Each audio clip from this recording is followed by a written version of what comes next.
Hello and welcome to today's episode of the Jacksonville Jaguars Insider Podcast. My name is John Shipley. I am your host and beat reporter, and I have been your beat reporter, covering the Jacksonville Jaguars every single day since August 2019, and we are continuing to march forward through yet another season together.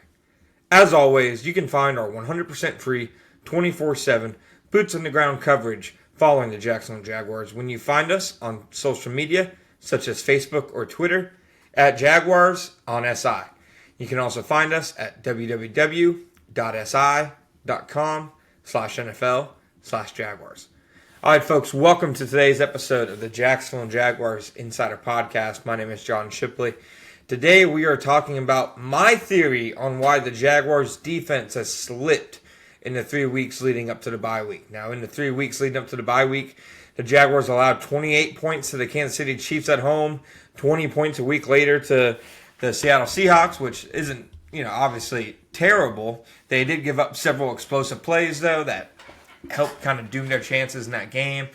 Obviously, you can point to the offense as the bigger reason why they lost that game, but still, a game that, when you look at it, just in terms of the pure numbers that the Seahawks put up, their efficiency, their EPA per play, their success rate, it was one of the lower-rated games for the Jaguars' defense this year. And then, of course, there was the 35-point showing by the Los Angeles Rams against the Jaguars in London. 5 touchdowns from Matthew Stafford.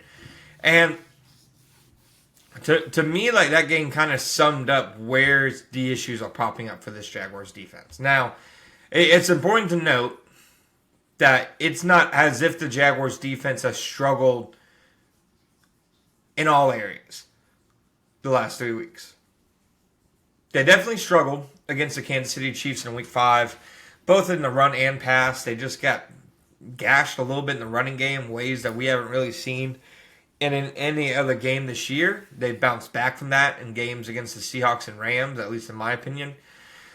They've still managed to, I think, see really strong linebacker play, whether it's from Forsade Aluakon, Devin Lloyd, Ventrell Miller. Against the Seahawks, they were really strong in the second half. Against the Rams, they were strong in the second half, albeit this came after the Rams clearly, I think, took their foot off the gas after going up by a couple scores. But also on third downs, the Jaguars have been getting teams off the field these last couple weeks.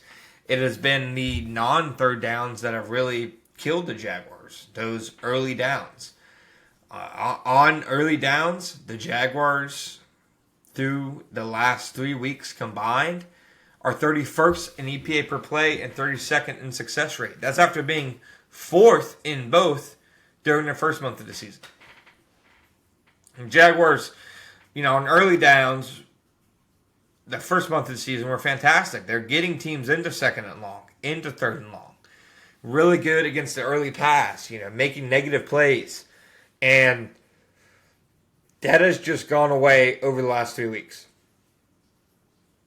Now, a reason why, at least in my opinion, the injury of Trayvon Walker.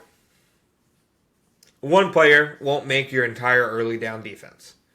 But Trayvon Walker is a heck of an important piece on those downs, both against the run and as a pass rusher. Walker obviously suffered a wrist injury in Week 4 against the 49ers, didn't play in Week 5 against the Chiefs, and then played sparingly against the Seahawks and Rams the last 2 weeks. Mostly played on some third downs. Didn't get a lot of snaps in either game. And if you look at his total contributions in that 3-week span in which the Jaguars have gotten beat up on early downs, Trayvon Walker has played just 12 early down snaps. Most of the snaps the last 2 weeks, again, have been on third down.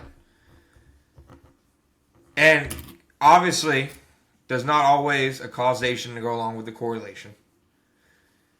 But I do believe that the absence of Trayvon Walker does say something about these first downs and second downs, which the Jaguars have been getting beat on. Teams are getting yards, whether it's on the ground, like in the Rams game. The Jaguars held them on the run the second half of the game and on later downs. But on early downs, they were getting some yards against the Jaguars. And when you get these third and shorts, it's just become easy to convert them against the Jaguars.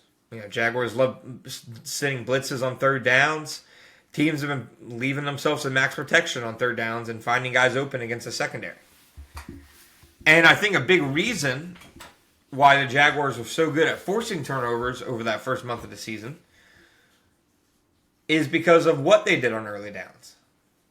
Like, obviously, the lack of turnovers. That's the number one thing when you look at the last 3 games. 1 turnover in the last 12 quarters.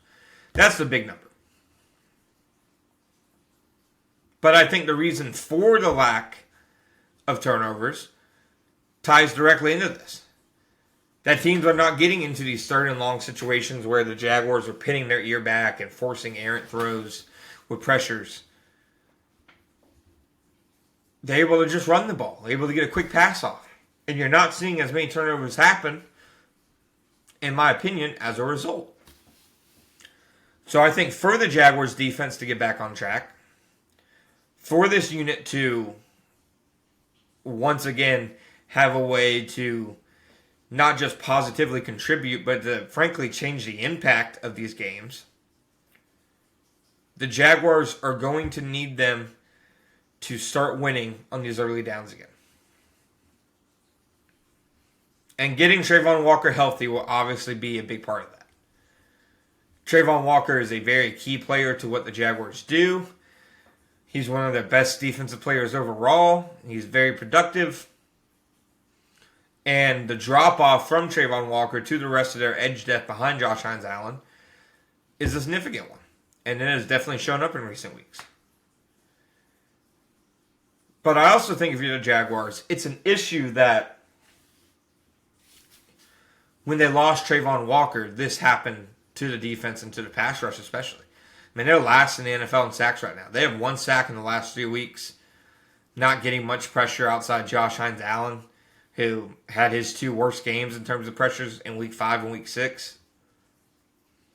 Teams are putting most of their attention on Allen because the Jaguars, when Walker's out, don't have any other guy who's consistently winning one-on-ones up front across from Allen. Whether it's inside, on the other side of the edge, they don't have another game record.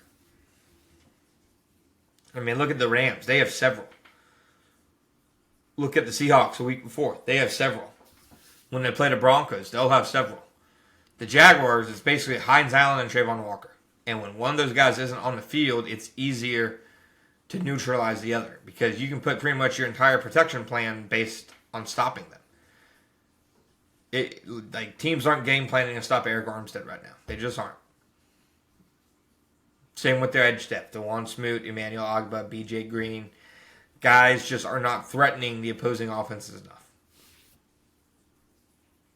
And maybe that's a reason why the Jaguars should feel compelled to even, potentially pull off a trade for a defensive lineman. I'm not sure. But at the end of the day, if the Jaguars want their defense to get back to what it was over those first couple weeks, they need to start being better on first down and on second down.